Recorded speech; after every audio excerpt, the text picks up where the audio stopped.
আসসালামু আলাইকুম। চাইলে কিন্তু আপনি ঘুরে দাঁড়াতে পারবেন কর্মের মাধ্যমে। আমরা বাসায় বসে কিন্তু অনেকেই অনেক কাজ জানি কিন্তু করি না, কিন্তু কাজ করলে কিন্তু লজ্জার কিছু নেই। ঘরে বসে কিন্তু আপনি টেলারিং কাজ করে অনেক টাকা ইনকাম করতে পারবেন।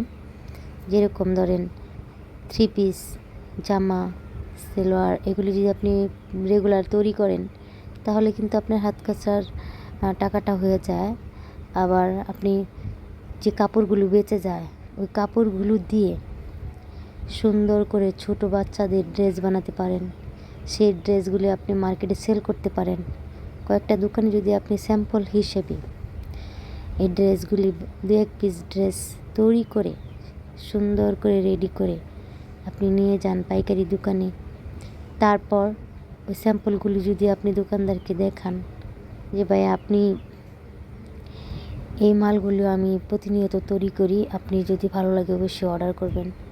এমন অনেক অনেক দোকানদার আছে যারা যদি আপনার প্রোডাক্ট ভালো হয়, তৈরি ভালো হয়, তাহলে কিন্তু আপনার এই প্রোডাক্টগুলো নিয়ে নেবে।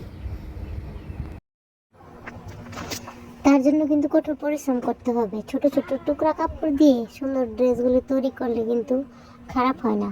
লেস বসাবেন, তাতে সুন্দর সুন্দর ওই যে বাটনগুলি আছে ওগুলি জয়েন করে দিবেন, একটু সুন্দর দেখাবে পার্টি ড্রেসের মতো।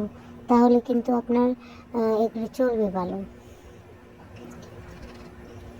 ভালো। আর যদি এভাবে কিন্তু ধরেন আপনার বিজনেসে একটু বড় হতে থাকে, তাহলে 2-1 আপুকে সাথে করে নিয়ে নেবেন। তারপর আপনি এভাবে করে আপনার বিজনেসও বড় হলো এবং কেউ 2-1 কাজও পেল। এভাবে করে কিন্তু অনেকেই লাভবান হয়েছে।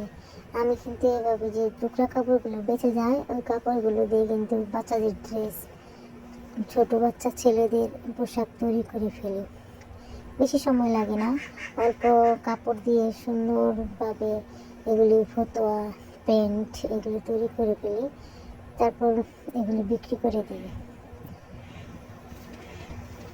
বিক্রি করার জন্য তেমন কোনো সমস্যা হয় না। অনেক প্রতিবেশী আছে যারা বাসায় এসে এগুলি পছন্দ করে, অনেকে অর্ডার দিয়ে যায় যে এই কাপড়গুলো দিয়ে এগুলি বানিয়ে দেবেন। এভাবে কিন্তু আমি অর্ডারগুলো কমপ্লিট করি। ঈদ আসলে অনেক অর্ডার আসে, অর্ডারগুলি দেখা গেছে যে করে পারা যায় না, তাই 2-1 কর্মীর সাথে নিয়ে কিন্তু কাজগুলি শেষ করতে হয়, শেষ করা লাগে।